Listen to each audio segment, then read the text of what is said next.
Allez, on continue. Alors, réapprendre le consentement, et oui, ça va consister à comprendre qu'il faut être clair dans notre démarche, dans notre discours. Il faut comprendre que l'acte, c'est dans la réciprocité, donc c'est un partage et que c'est toujours renouvelable. C'est pas parce qu'on dit non aujourd'hui que dans 3 jours ça sera la même chose ou dans quelques semaines ou quelques mois. Il faut établir des relations saines et respectueuses, chose qui est très souvent oubliée. On dit oui pour faire comme les autres et pourtant ça se passe très mal. Se libérer de la compassion, eh ben oui, pour aborder la sexualité de manière beaucoup plus saine.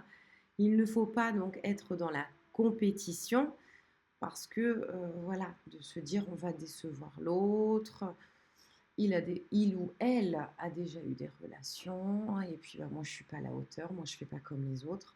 Non, on est dans une rencontre finalement qui est comment vous donner cette image. On est dans un partage, on s'adapte selon le partenaire avec qui nous sommes. Alors, valoriser le respect de soi. Et oui, il faut savoir se respecter, écouter ses propres limites, ses propres envies, parce qu'il ne faut pas culpabiliser. Et ça va vous favoriser un épanouissement au niveau de votre sexualité et conscientiser cet acte de partage. L'accompagnement par la parole, oui, c'est crucial.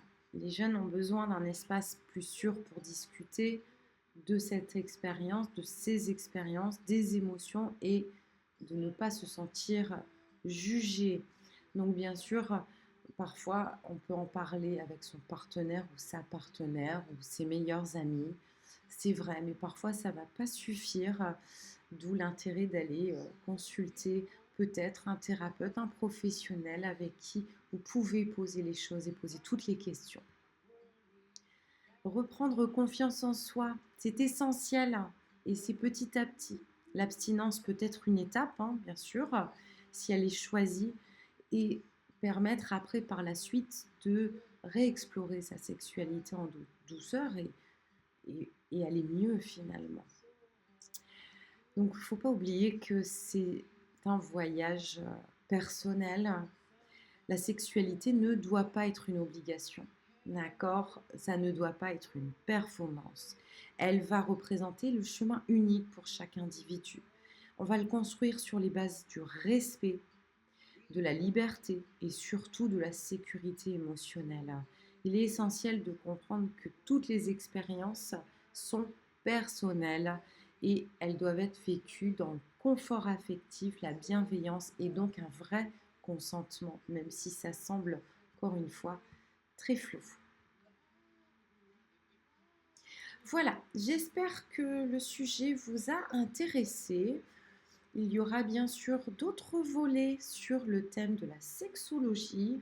Rien de vulgaire est abordé, bien sûr, mais on est sur un sujet d'actualité. Donc si vous êtes concerné par une de ces vidéos, n'hésitez pas à chercher quelqu'un près de vous, en visio ou en cabinet, ou un proche avec qui aborder toutes ces difficultés d'ordre émotionnel, vos questions qui sont actuellement sans réponse et vous allez pouvoir vous épanouir. Je vous dis à la semaine prochaine pour d'autres vidéos.